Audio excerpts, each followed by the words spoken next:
जिनके चरित्र हल्के थे, जैसे अब ये आप जो इस पापी के बारे में, क्या नाम है इसका, क्या नाम है, ये मुरारी पापी जो है, इसका चरित्र, अब ये बातें कहते हुए मैं जरा थोड़ा अच्छा सा नहीं लगता जी जी। और ये मेरी मर्यादा भी नहीं है, लेकिन फिर भी मैं आपको बताना चाहता हूं कि ये एक समलैंगिकता की एक बहुत बड़ा पाप है।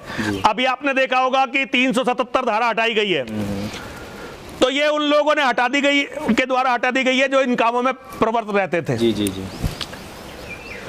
मुरारी बापू ने अपने पास एक मुसलमान लड़का रख रखा था, वो उसके यहाँ तबला वबला बजाता था। जी जी जी।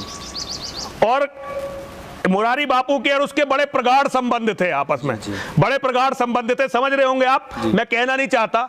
लेकिन उस व्यक्ति ने फिर इसकी लड़की को पटा लिया। अच्छा। और ये कहते हैं कि फिर मुसलमानों से इसके घर की कोई महिला बची नहीं।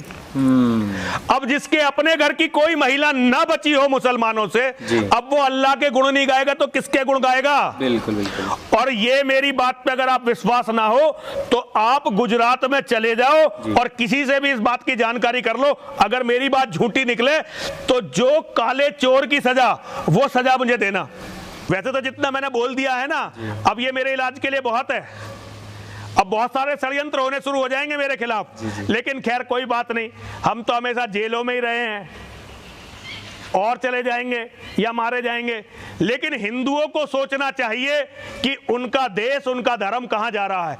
मैं सारे हिंदुओं से एक बात कहना चाहता हूं, ना मुझ पर विश्वास करो ना किसी और पर विश्वास करो, अपनी आंखों से महाभारत को पढ़ो, अपनी आंखों से वेद को पढ़ो, वाल्मीकि रामायण को पढ़ो, गीता को पढ़ो और फिर निर्णय करो कि मैं सच बोल रहा हूं कि गलत बोल रहा हूं। जी स्वामी जी, अंत में बस हम ये पूछना चाहते हैं कि ये जितने भी कथावाचक हैं जिनको आपने बहुत अच्छे तरीके से एक्सपोज भी किया है, मैं जानता हूँ, मेरी बहुत सारे गुजरातियों से बात हुई है जो मुरारी बापू के विषय में इसी तरीके से ही कहते भी हैं।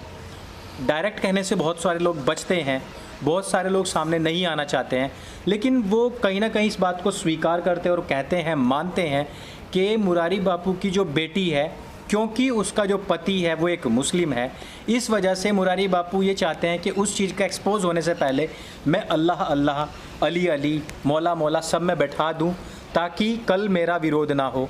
इन सब चीज़ों को देखते हुए आप युवाओं को क्या संदेश देना चाहते हैं? देखिए, मैं आपकी बात से थोड़ा सा अंतर है बात में।